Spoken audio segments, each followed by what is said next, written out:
Massacre. Massacre. Massacre. Massacre. Don't you love it? Welcome. Gather round. It's Massacre Radio number 7. Yes! I, of course, am your host, Membersonly Dave, and, I feel like I say this every week about how we have a great show for you, but it holds true because a little bit later on in the show, I'll be speaking with none other than David DeFalco himself, the legend, the visionary, and the personality. Talking about his career, his hobbies, and Dark Force Entertainment, so you absolutely are not going to want to miss that. But first, I'm speaking with writer-director Liam Regan, who's just another one of many who were inspired by trauma and ended up making their own feature film. Let's get right to it, shall we? It's Massacre Radio. Hey, my man, cool shirt. VHS is totally hot dog, you know what I'm saying? It really is forever. Hey, do you listen to Massacre Radio? Hey, hamburger, hot dog, it's all the same, you know what I'm saying? What is Massacre Radio anyway? Massacre Radio. Joining me now on the Massacre Radio hotline is none other than writer-director Liam Regan, who in 2015 directed his first feature film titled My Bloody Banjo, and he's also from Sheffield, the same town that gave birth to both the Thompson twins and Def Leppard. How about that? Liam, thank you so much for your time today. How you doing? Hey man, David, I'm doing great. I'm doing fantastic. And also Sheffield is the home of the Full Monty, which is a movie that was made in Sheffield like 20 years ago, which I guess some Americans know about. I'm not too sure. But other than that, it's known for My Bloody Banjo and Eating Miss Campbell.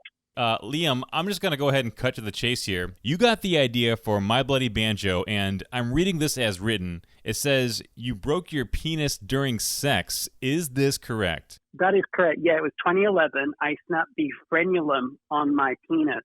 And my girlfriend at the time thought she was on a period. And then when I pulled out and I tried to clean myself up, blood was still protruding from my penis. And I never heard of the term banjo. It's slang of when you snap the frenulum on the penis. And I just thought it'd make a great idea for a movie. So I wrote a 17-page short film script, and it played a few festivals, and then I turned it into a feature-length movie. So I guess my next question would have to be, what position were you in when the injury occurred? I was definitely on top. I definitely felt really good. I mean, it was like, it was like makeup sex in a way. It was like there was no protection involved. So it's kind of cool in a way because the blood was a kind of lubricant. If anything, without that, maybe we wouldn't be talking right now. So maybe no protection is the way to go.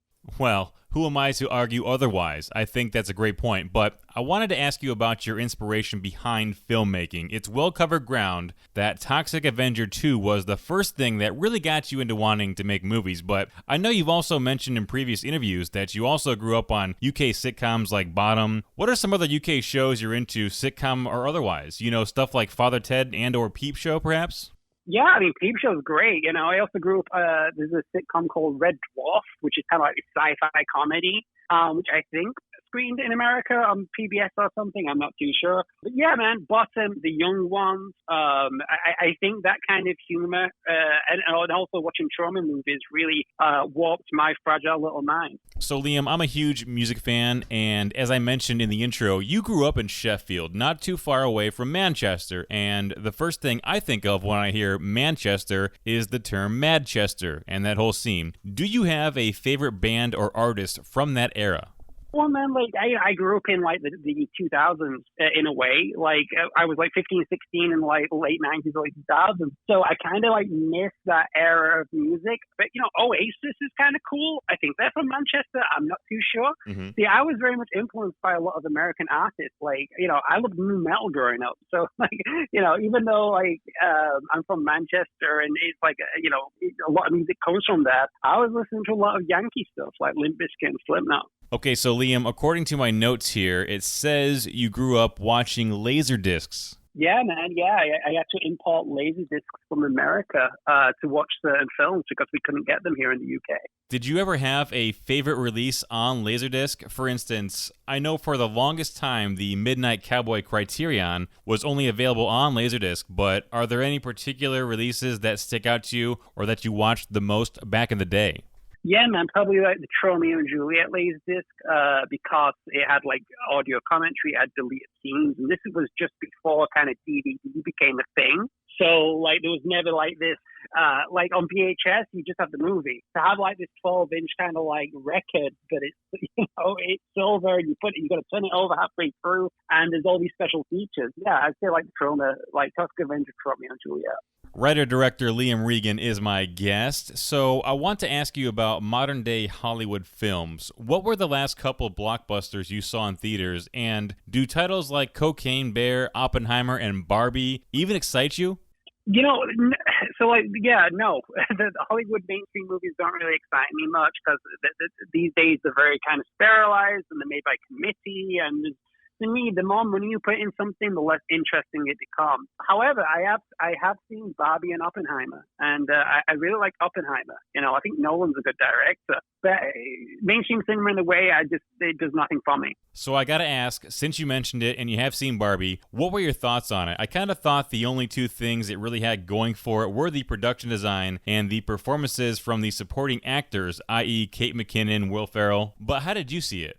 Yeah, completely. The production design, the colors, and everything, that was the only good thing going for it. I felt it was very surface level on everything it was trying to say, and it felt so kind of superficial at the same time, which is kind of poetic because it's about fucking Mattel, a billion-dollar company, plastic dolls and everything. I don't know, man. I think people are trying to hail it as some kind of like success as independent movie, when in reality, it cost $300 million with the marketing and everything. I wanted to go in. I think I was expecting it to be some kind of David Lynch Twin Peaks thing from the trailers, and I got something that was very kind of mundane and very safe. I also read online that off the success of the movie Barbie, Mattel plans to spin off more of its toy franchises into movies. So my question is, if Liam Regan had the opportunity to direct and adapt any toy franchise into a theatrical presentation, which one would you pick?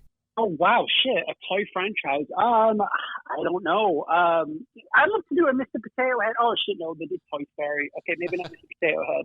I don't know, man. Maybe, hey, how about, like, how about those, like, doctor sets you get? Like when you play doctor, and you could do your own abortion and stuff. So maybe we could, like, bring it into the now, and we could do our own self-abortion, and it'd be about pro-life or pro-death, I guess. I'm actually coming up with a script right now that deals with abortion, so I think I've got abortion on my mind right now. What's something in the creative process as it pertains to filmmaking that you might not have cared about as much before that you grew to love over time? Probably producing, I guess. So I came up with like writing and directing, but to me, there's nothing better than being very proactive and preempting things from happening. Like, I always have an idea if something's going to go wrong, like even like an actor dropping out or being a complete prima donna.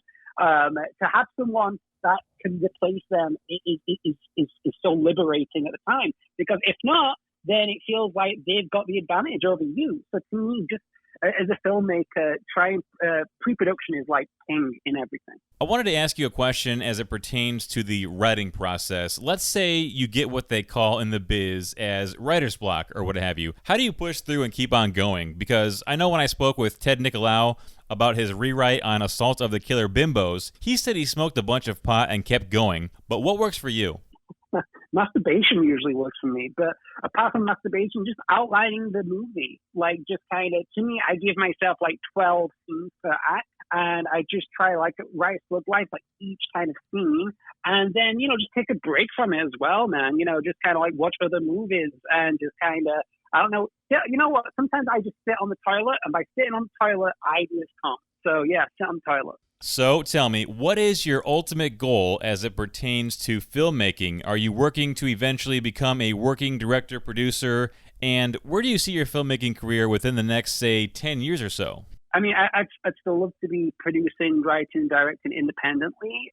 If I'm able to get financing, that's fantastic, but it has to be on my own terms and be able to be completely creative, have creative freedom. I don't like the idea of working in a film industry where I am restricted. But I understand when other people give you the money, then it's their say. You're a director for hire, where I kind of like the whole kind of pretentious author kind of shit where I can put my name on it and I can go like, look, I'm the author of this and this is exactly how I want it to be.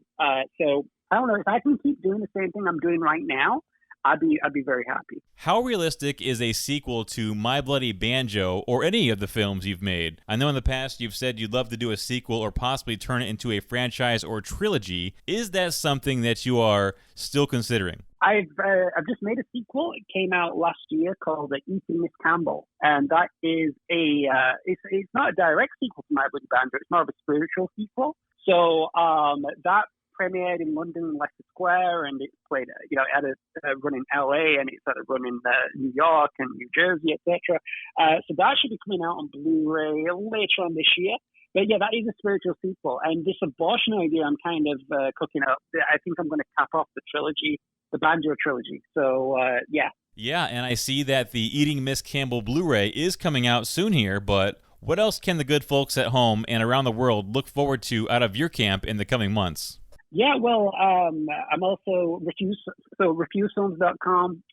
It's not just my production company, it's also a distribution label that I've started up. So we're going to be creating boutique releases. We've licensed a few movies. So we should be making announcements soon on the website. But right now, our first release is the My Bloody Banjo Director's Cut. That was released a few months ago. It's jam-packed with extras. It's got 2 versions of the movie. There's a making-of documentary, which, if you watch it, you can see that I just want to blow my fucking brains out because it's my first movie, and I don't know what the fuck I'm doing. And people can argue that I still don't know what the fuck I'm doing. But yeah, refusefilms.com or mybloodybanjo.com. If you want to pick up a copy, or Massacre Video has it, get it from Massacre Video. Liam, let's get you out of here on a lighter note. What are some things that you like to do to wind down at the end of the day or to relax in general? Some people like to sit down with a nice stogie or crunch on a bag of pretzels, but what say you? You know what, man? I like to eat peanut M&Ms and drink Pepsi Max. I mean, I quit drinking like 13 years ago just so I can focus on the filmmaking thing, or else I'd be still a mess because everyone in England are pretty much drunk. We come from a binge drinking fucking culture. So I just like to watch movies, man. I like to collect Blu-rays and watch movies. Like any other movie fan, be it horror, be it independent, be it whatever, just watching films kind of works out for me. If people want to get in touch with you on social media, how can they find you? So, you want to search for Liam Regan or Refuse Liam. So instead of Refuse Films, it's Refuse Liam. I'm on Instagram, x.com or whatever it's called now. I'm still going to call it for the Twitter. And Facebook. So, yeah, if anyone wants to reach out or have any questions, if they want to be a filmmaker or whatever, if they want any advice, I'm more than happy to dispense the things not to do that I did that fucked up my start in making films. And maybe you can learn from me. So. Writer-director Liam Regan has been my guest. Go check out the Eating Miss Campbell Blu-ray, www.refusefilms.com. Liam, it's been a pleasure speaking with you today. Let's do it again sometime. Yeah, you too, David. Thank you so much for having me on. Massacre Radio. Know your destination. AOL keyword fart, then show yourself around by clicking one of our many Massacre Radio links. It's the only place to find exclusive Massacre Radio web content. Download something new every week, only on AOL. Log on.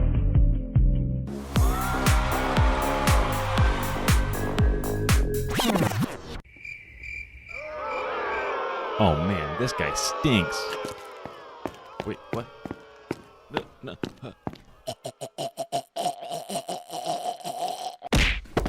This message was brought to you in part by the St. Petersburg Tourism Committee. We'd also like to remind you that St. Petersburg is a division of Florida, a stand your ground state. Thank you, welcome, and enjoy your stay.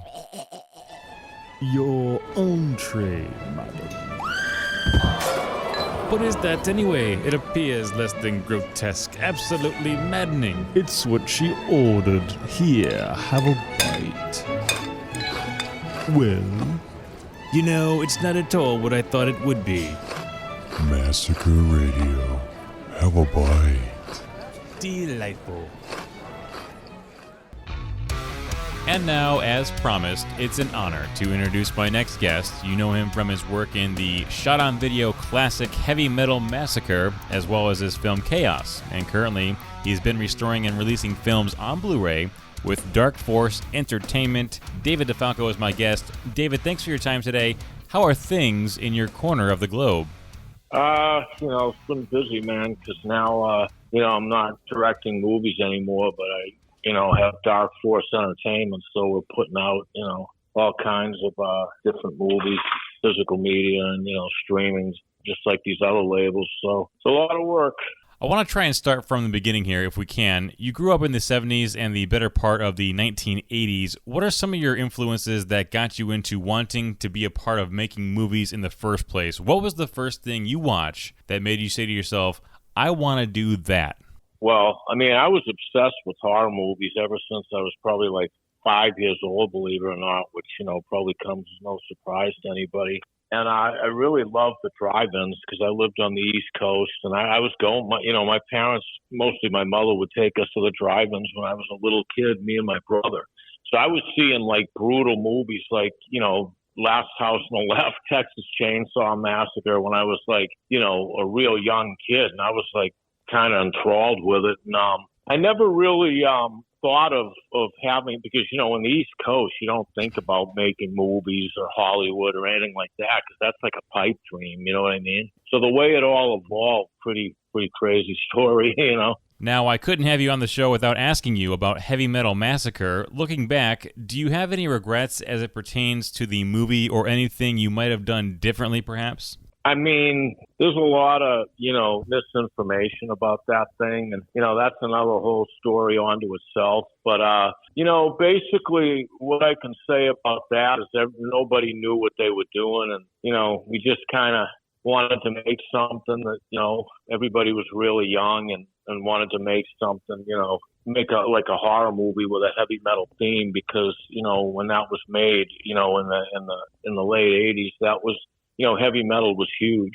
So that was basically it, but nobody knew what the hell they were doing. So, and that was the end result, which is pretty comical because it's so bad. It's actually, it garnered, I guess, some kind of following, which is kind of hilarious, And that's the thing. Did you think a film you made some 34, 35 years ago would still be being talked about today?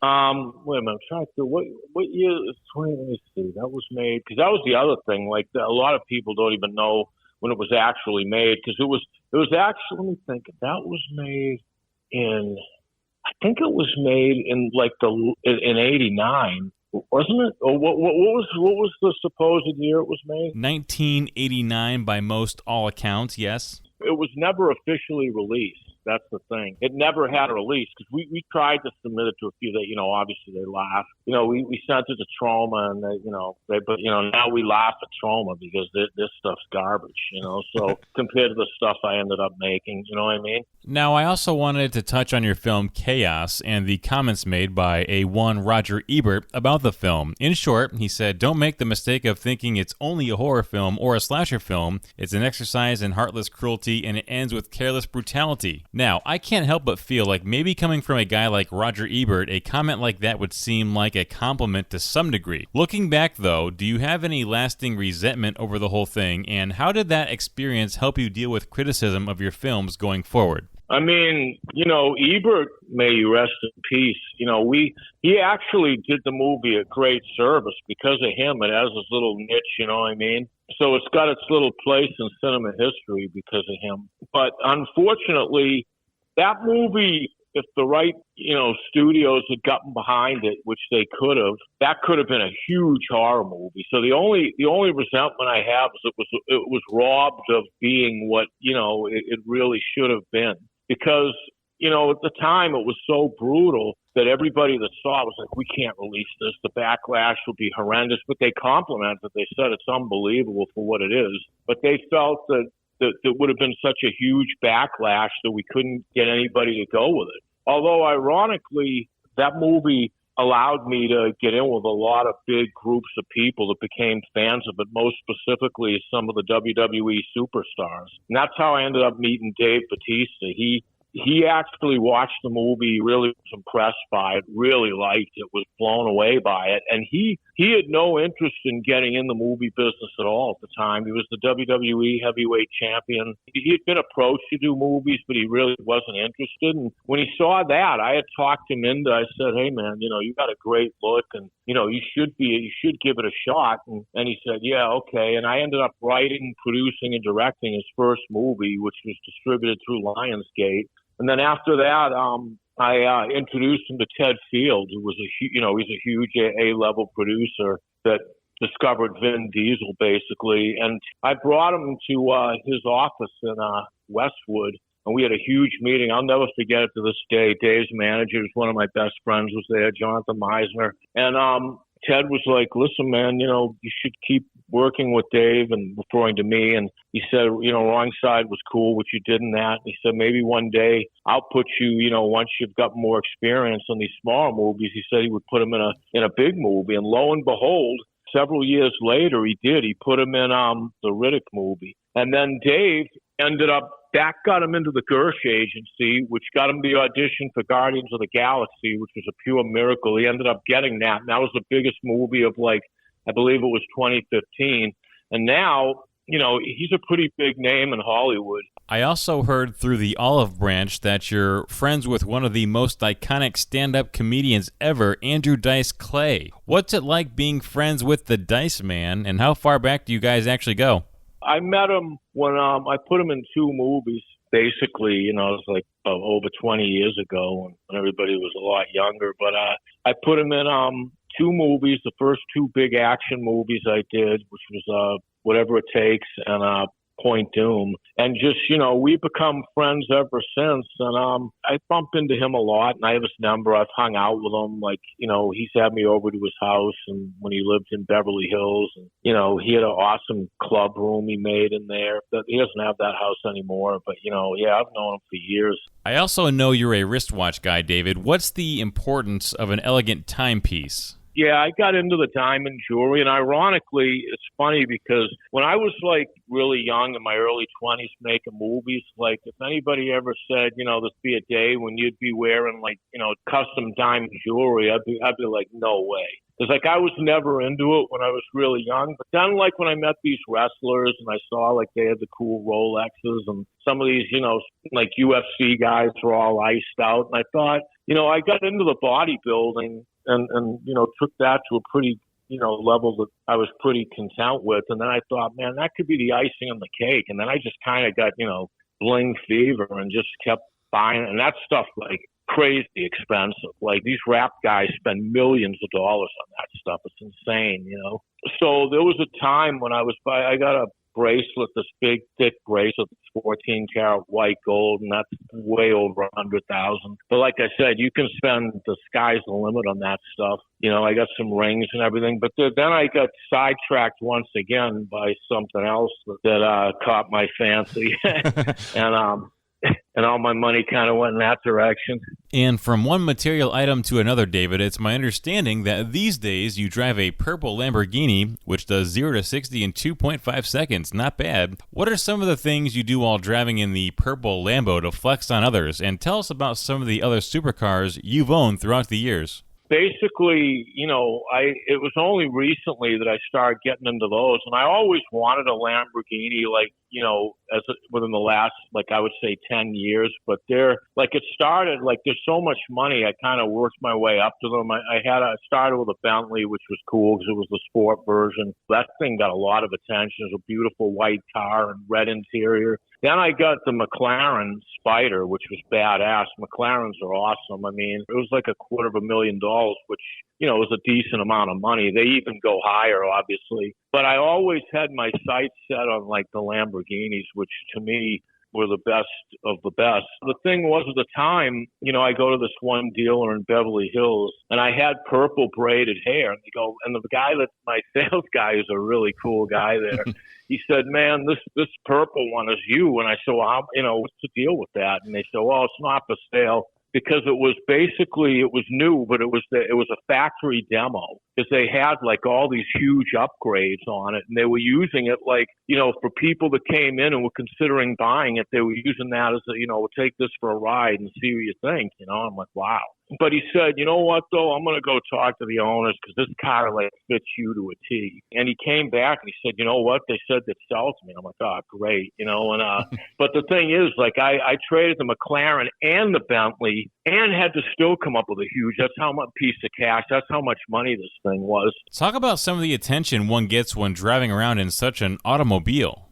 I mean, they're insane, but I'll tell you what. I mean, they are the most incredible, especially in a town like this. You literally can't go 10 feet in that car. I mean, I can't even describe to you what it's like. I mean, there's cell phones coming out from all angles. People are going bananas on the side. It's like a god just rolled through town and everybody's going nuts. Everywhere you stop, people come up. I mean, I don't know how, like, some of these people that own those cars are, regular looking guys or, business guys or whatever. I mean, I'm an intimidating character, and sometimes people come up that I have to say to beat it, and they do, because otherwise, they'll get a beat down. I mean, that's just how it goes, and it's crazy, but it's awesome. I mean, it's the most incredible thing I've ever owned in my life. It's definitely the most prestigious car on the road. There's no question about it. Okay, now, in a general sense, what does it mean to be, quote, the demon?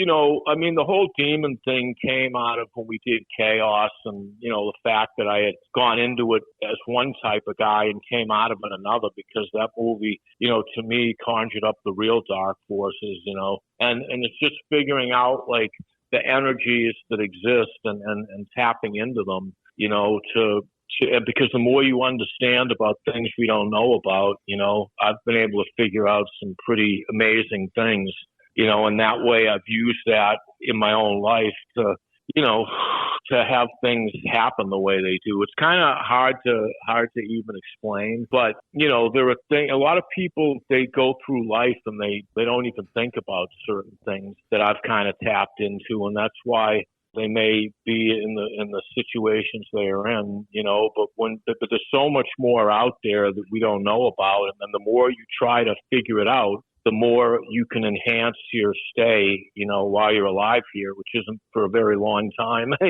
when you do the math. David DeFalco is my guest. Have a couple more questions before we get you out of here. Now, you seem pretty spry for your age. What are some of your ancient secrets or inside tactics that you implement to maintain your vitality? It's like, that's another thing. People are all hooked up on age and everything. And it's like, I've been training my whole life. And, it's not about, again, I try to keep myself out of what, what regular people and, fall into, because there's many pitfalls with that. There's certain people that just don't fit the usual mold that is out there, and I feel like I'm one of them. I can't even tell you exactly where it all came from. And I mean, I know, like, obviously, yeah, I have trained, but I know guys that have trained more than me and they're in shambles. So it's a lot of it's unexplainable. I mean, I try to figure it out through unconventional ways. In other words, like, I use signs of things that happen and, unusual things that go on and try to figure out, what's really going on. But it's only, you can only make theories on things because there's so much we just don't know. And there aren't a lot of answers on certain things, but I can tell you this much, like, there are many things that we don't understand, and there are many people that, can tap into things that are way, way beyond what, the average person could ever even comprehend. So you got to look at it in that way. Let's get to Dark Force Entertainment. I know recently you released the Black Gestapo, Dandy, and Dead Pit on 4K Blu-ray. What would you say is the most fulfilling thing about the work you do with Dark Force Entertainment, and what are some of the releases people can look forward to in the near future? We're cranking them out like crazy now. It's awesome because, making movies was very fulfilling, obviously, like you can imagine. Each one is a piece of Hollywood history, and, there's a lot of fulfillment when it came to that. But, it's very hard to really make that a successful business unless you really hit on the A level, which I wasn't able to do, unfortunately. I got into this whole thing with the labels, and actually I believe this is what I was really meant to do, because I was such an obsessed collector when I was a kid. I've been able to translate that, into this business, which has allowed me to, I believe, have a lot of success with it. But there's a lot of fulfillment putting these out, because it feels like they're my movies, even though I didn't make them. I'm sure anybody that has a label will tell you the same thing. When you get the rights to these and you restore them and you re-release them on high def, you're basically giving them a new life. And that's why there are fans of these, which I didn't know existed either. I thought they were just distributors. And then I heard fans. I go, fans for what? Distributor, I didn't even understand it. But now that I do, it's something that was really a perfect fit for me. And, this is the 6th year of Dark Force. It's been a huge success. It's a real business. We have 3 lines so far of these movies. The main Blu-ray line, which is up to number 43, which is coming out, which will be the next single edition release. And that one is probably going to be Velvet Smooth, which is a blaxploitation movie. We're at number 20 of the drive-in releases, which has been a really successful Blu-ray series. That's coming out next month with Sinner's Blood, which is a 70s biker flick, and Rivals, which is a cool early 70s movie as well. We're at the number 5 of the 4K, because 4K is the new big thing, and we got Julie Darling, which was the Devil's Daughter, I believe, or Daughter of Death, I'm sorry, starring Sybil Danning. So we're cranking them out, and they're cool. We also, stream some of them, but the main thing is the physical media, but it's a great business, the best thing I ever got into. David, if the good folks at home and around the globe want to get in touch with you on social media, how can they go about finding you? Probably the best way is to go to the either we have Instagram that we use, or the Dark Force Facebook page, which is both under Dark Force Entertainment. You can directly message us at those, or there's an email address, darkforcedvd@yahoo.com, that you can use that too. But social media works pretty well, because we usually respond quick to that. David DeFalco has been my guest today. Thank you so much for joining me, David. It has been a blast. Yeah, sure. Maybe we can do it again sometime. Massacre Radio.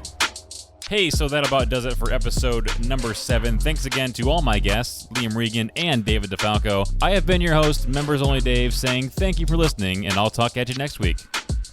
I snap the frenulum on my penis.